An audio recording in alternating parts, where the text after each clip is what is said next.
Hi guys, I'm Neil Wain. I'm here today at the Belfry in the Taylormade fitting area, and I'm going to be comparing the Taylormade M1 Driver against the new Taylormade M2 Driver.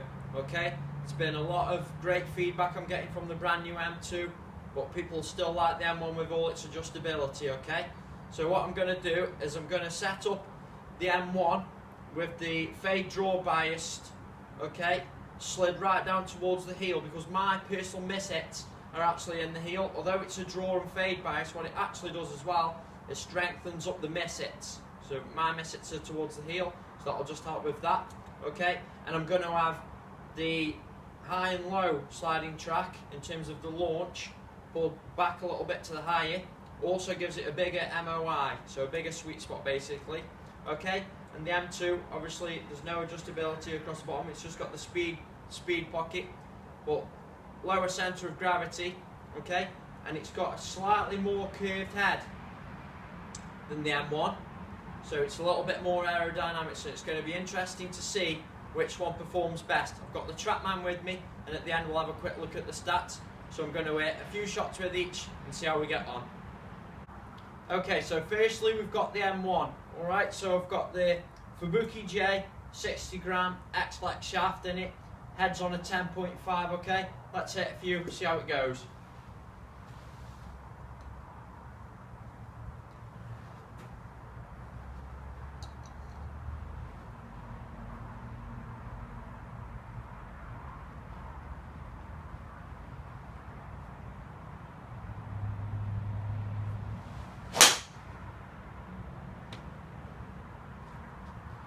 A good slightly out the neck, okay, felt really solid though. It was nice sound off the face. I reckon it's easy to line up with the way that the head sits, with the how the white contrasts with the carbon fibre.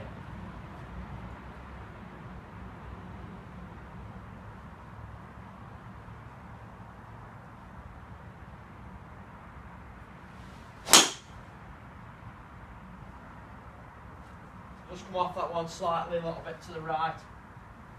Wasn't a very good swing, that one.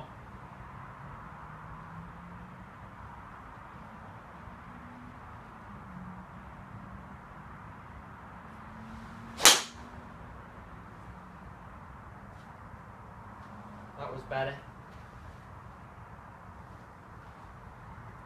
So it makes a lovely sound off the face. Feels really good. What I like about the M1 is this track that will slide down towards the heel will really help me, because my miss hit's always at the heel, okay guys?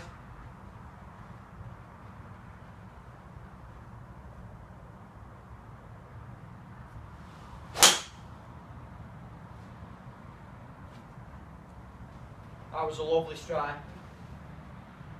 I'm a natural fader of the golf ball, as you can probably see.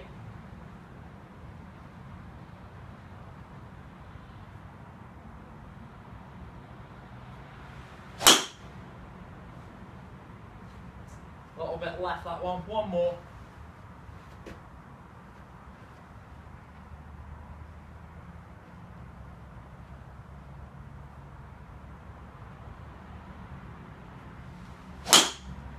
So all in all, guys, that felt really, really good.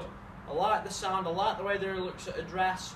Okay, I felt like it was still pretty good off the miss hits. It's going to be very interesting to see how the M2 performs against the M1.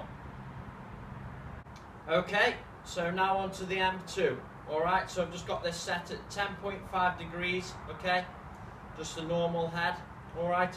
Exactly the same shaft, okay, as before guys, Fubuki J 60X, alright?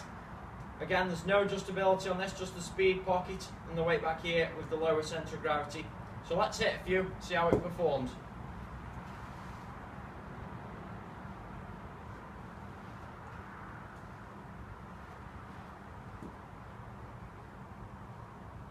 Again, I can't really see any difference at address.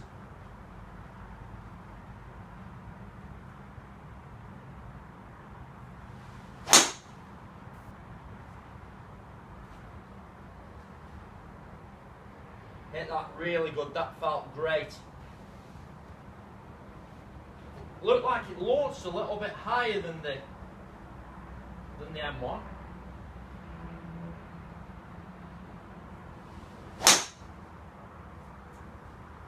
That was a bad swing. Left, over the top, that one. See if I can repeat that first one.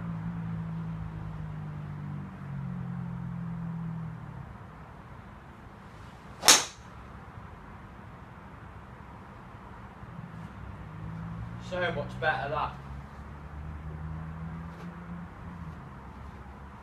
That felt great.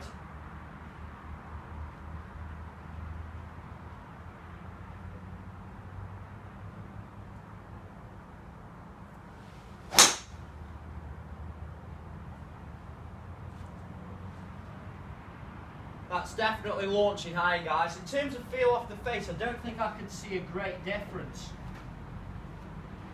Seems just to be launching that little bit high. It's probably a little bit more forgiving, the M2.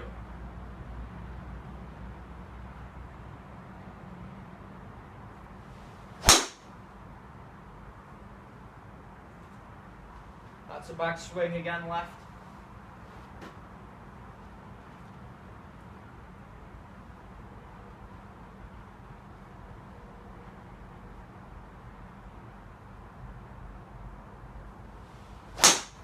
So the M2 also felt really good. Could I see a difference? Probably not really off the face. It seemed to launch a little bit higher to me off the naked eye. It's going to be very interesting to see what it's done on the track, man. I can see my strike pattern there is pretty much out the middle, so striking it pretty good. So let's go over now to the laptop and see how they both compare. Okay guys, so over here I am now at the laptop. I'm just going to have a quick look at the stats. Okay, so at the top here in the white we have the M1, and below in the yellow we have the M2. Okay, so this column down here is club head speed. So average of 110 with the M1 as opposed to 109. So there's nothing in that really, just 1 mile an hour slower with the M2. Okay, ball speed. Okay, so we had 156 average ball speed with the M1 as opposed to 158 average. So even though I had slower club head speed with the M2, I've still got higher ball speeds, which is very interesting to see really. Okay, so spin rate there 2,400 with the M1 as to 2,500 with the M2, so nothing major there difference in terms of spin. Okay, so let's see what the total distance is. Okay, so I've had an average of 283 with the M1 as opposed to an average of 284 with the M2. Okay, so it's very interesting stats there, guys. From what I can gather in feedback really, the M2 felt a little bit more forgiving.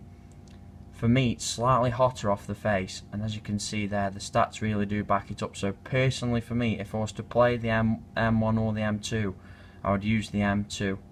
Okay guys, I hope that's given you a little bit more of an idea of how they both perform and the differences between the two. Okay, so I hope that's given you a little bit more of an idea, guys, about how the M1 and the M2 perform. As you could see there, for me personally, the M2 slightly outperformed the M1.